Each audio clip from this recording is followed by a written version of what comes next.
देखिए बेटा, हमारा टॉपिक चल रहा था अलंकार। हमने अलंकारों में अलंकार की परिभाषा के बारे में पढ़ा, अलंकार के भेदों के बारे में पढ़ा, और अलंकार के भेदों के बाद में हमारे जो सिलेबस में मुख्य अलंकार है, उन मुख्य अलंकारों में हमने सबसे पहले अनुप्रास अलंकार की परिभाषा को पढ़ा, अनुप्रास अलंकार के भेदों को पढ़ा। इसके अलावा हम जो है अनुप्रास के जो है भेदों को पढ़ रहे हैं। किनको पढ़ रहे हैं? अनुप्रास के भेदों को पढ़ रहे हैं। तो अनुप्रास के भेदों में जो मैंने बताया आपको को अनुप्रास के 4 भेद होते हैं, ठीक है। 4 भेदों में हमने छेकानुप्रास और वृत्त्यानुप्रास अलंकार पढ़ लिए। अब चल रहा है श्रुत्यानुप्रास अलंकार। तो श्रुत्यानुप्रास अलंकार में ये जो श्रुत्यानुप्रास शब्द है, श्रुति धन अनुप्रास से बना है। इसमें यण संधि है। कौन सी संधि है? यण संधि। श्रुति धन अनुप्रास, इसमें यण संधि है। श्रुति कहते हैं कानों को। किसको कहते हैं? कानों, ठीक है। यानी कानों के हिसाब से अनुप्रास। अब कानों के हिसाब से अनुप्रास का मतलब क्या होता है? कुछ अलग अलग जो वर्ण होते हैं, उन अलग अलग वर्णों के उच्चारण स्थान समान होते हैं। अलग अलग वर्णों के उच्चारण स्थान कैसे होते हैं? समान होते हैं। तो समान उच्चारण स्थानों के वाले वर्णों की आवृत्ति होने पर जो है, अगर समान उच्चारण स्थान वाले वर्णों की आवृत्ति हो तो वहाँ श्रुत्यानुप्रास अलंकार होता है। तो आप देखिए, आपने 9th क्लास में संस्कृत में पढ़ा होगा कि समान वर्णों के उच्चारण स्थान, वर्णों के उच्चारण स्थानों के बारे में आपने पढ़ा है। जैसे कंठ वर्ण है, तालव्य वर्ण है, ठीक है, मूर्धन्य वर्ण है, दंत वर्ण है, ओष्ठ वर्ण है, ठीक है, दंत तालु है, इस प्रकार से कंठोष्ठ वर्ण है। अलग अलग प्रकार के जो है इनके वर्ग बने हुए हैं। फॉर एग्जाम्पल मैं आपको बताता हूँ। जैसे क वर्ग है, क वर्ग में क ख ग घ न, ये ए आ है और विसर्ग। संस्कृत में आपने एक सूत्र पढ़ा होगा, अकुह विसर्जनीय नाम कंठा। अकुह विसर्जनीय नाम कंठा, ये संस्कृत में आपने सूत्र पढ़ा होगा।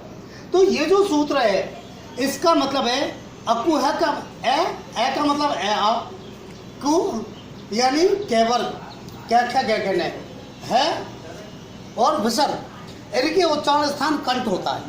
अगर किसी समान उच्चारण स्थान वाले वर्ण के बाद में उसका समान उच्चारण स्थान वाला वर्ण है, जैसे मैंने आज हम खेलें होली। अब आप इसमें देखिए, इसमें कितने शब्द हैं? 4 शब्द हैं। आज एक शब्द, हम दूसरा शब्द, खेलें तीसरा शब्द, और होली। इन चारों में आज का आ ये कंठवर्ण है, हम का है ये कंठवर्ण है, जबकि अलग अक्षर है, ये स्वर है, ये व्यंजन है। खेलें का खे ये कंठवर्ण है, और होली का है ये कंठवर्ण है। अब आप देखिए, समान उच्चारण स्थान वाले वर्णों की आवृत्ति हुई है, क्योंकि मैंने आपको बताया कि इस ग्रुप में जैसे ये सूत्र बताया था, अकुह विसर्जनीय नाम कंठा। तो ये जो है कंठवर्ण है, ठीक है, ये कंठवर्ण है।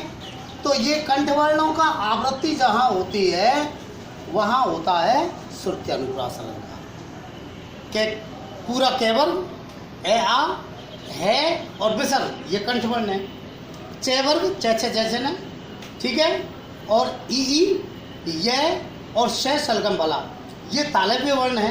कौन से वर्ण है? तालव्य वर्ण है, ठीक है। तो इसके अलावा टे वर्ग पूरा टे ठे टे ठे न, ठीक है, षटकोण वाला से रे, और जो है ऋषि वाला री, ये मूर्धन्य वर्ण है। कौन से वर्ण है? मूर्धन्य वर्ण है। और ते वर्ग पूरा ते थे दे थे न, ते वर्ग, और क्या नाम से और ले, ये दंत वर्ण है, ठीक है। ऊ और पे वर्ग पूरा पे फे वे वे न में, ये ओष्ठ वर्ण है, ये ओष्ठ वर्ण है, ठीक है ना। तो इस प्रकार से जब समान उच्चारण स्थान वाले वर्णों की आवृत्ति होती है तो वहाँ जो है श्रुति अनुप्रास अलंकार होता है। देखिए काव्य में जब समान उच्चारण स्थान वाले वर्णों की आवृत्ति होती है,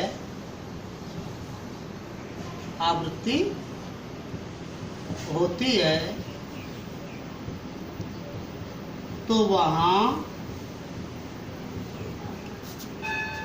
श्रुति अनुप्रास अलंकार होता है। श्रुति अनुप्रास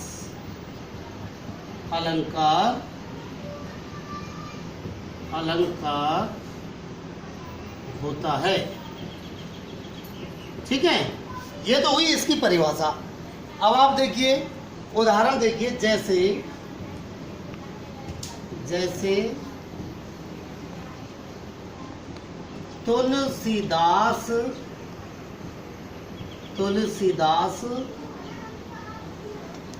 सीदत निसिदिन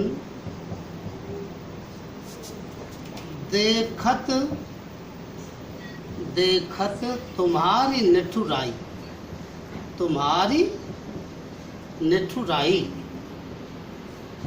अब इसमें आप देखिए ये कितने शब्द हो गए? एक शब्द, दो शब्द, 3, 4, 5, 6 शब्द हैं। 6 शब्दों में आप पहला अक्षर देखेंगे तो पहला जो अक्षर है वो पहला अक्षर दंत वर्ण है। ते दंत वर्ण, से यहाँ तुलसीदास का ते दंत वर्ण, सीदत का सी दंत वर्ण, निसिदिन का नी दंत वर्ण, देखत का दे दंत वर्ण, तुम्हारी का तू दंत वर्ण और निठुराई का नी दंत वर्ण। ये सब के सब समान उच्चारण स्थान वाले वर्णों की आवृत्ति हुई है। कैसे वर्णों की आवृत्ति हुई है? समान उच्चारण स्थान वाले वर्ण, यानी कि इनका उच्चारण स्थान दंत है। जीव हमारी दांतों को इसका स्पर्श करेगी जब हम ते, से, नी, दे, ने ये बोलेंगे तो हमारी जीव किसका स्पर्श करेगी? दांतों का स्पर्श करेगी। इसीलिए इनको क्या कौन सा वर्ण कहते हैं? दंत वर्ण। तो दंत वर्णों की आवृत्ति होने के कारण ही जो है यहाँ श्रुति अनुप्रास अलंकार है। एक दूसरा एग्जाम्पल और देखिए आप, ये तो एक एग्जाम्पल हुआ। दूसरा एग्जाम्पल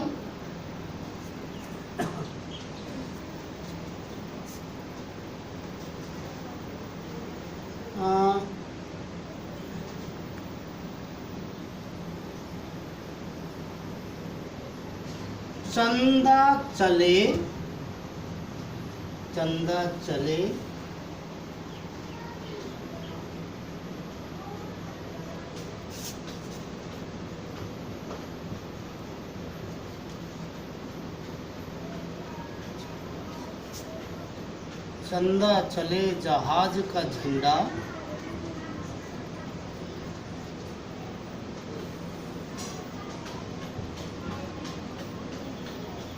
उड़े गगन में।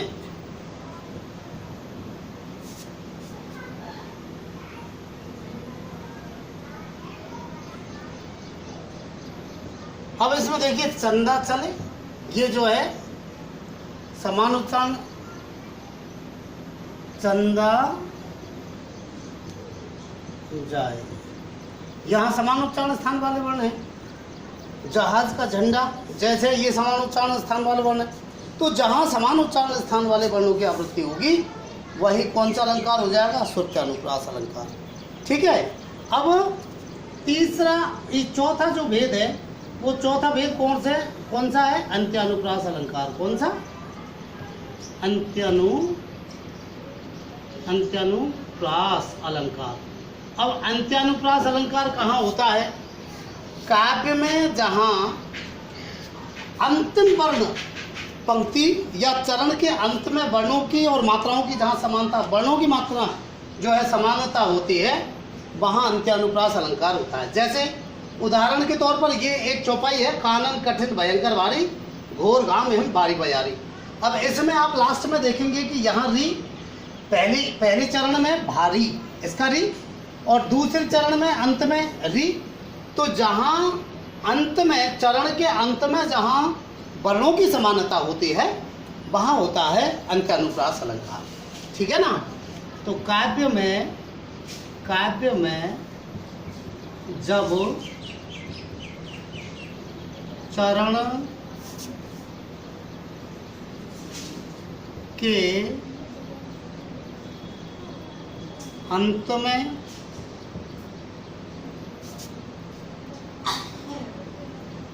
या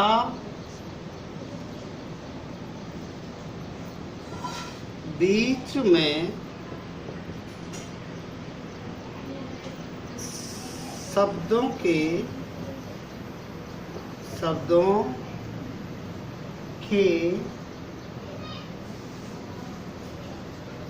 अंतिम वर्णों में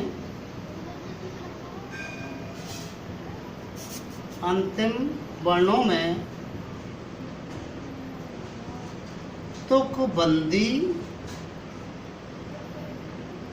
या समानता हो तो वहाँ अंत्यानुप्रास अलंकार होता है। अंत्यानुप्रास अलंकार होता है। ठीक है, अंत्यानुप्रास अलंकार होता है। अब आप कोई सी चौपाई को देख लीजिए, तुकबंदी वाली कविताओं को देख लीजिए। ठीक है ना। इनमें सब में अंत्यानुप्रास अलंकार होता है। प्रत्येक चौपाई में अंत्यानुप्रास है, प्रत्येक दोहे में अंत्यानुप्रास है, प्रत्येक जो है तुकबंदी वाली कविता में अंत्यानुप्रास है। मैं एक उदाहरण देता हूँ। ठीक है, जैसे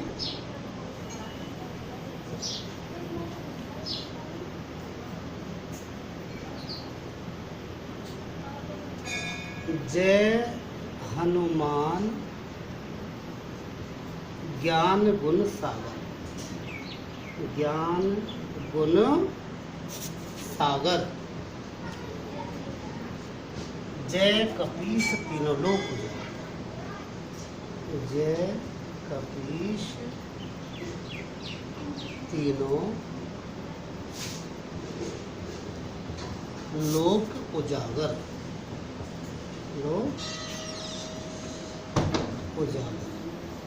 अब यहाँ अंत में ये रह आया और यहाँ रह आया। ठीक है ना। तो वर्णों की समानता, तुकबंदी की समानता है, इसीलिए इसमें कौन सा अलंकार हो गया? अंत्यानुप्रास अलंकार हो गया। ठीक है, तो यहाँ ये अनुप्रास अलंकार आपका आज फ्री हुआ। इसके बाद अपन जो है आगे पढ़ाएंगे कल।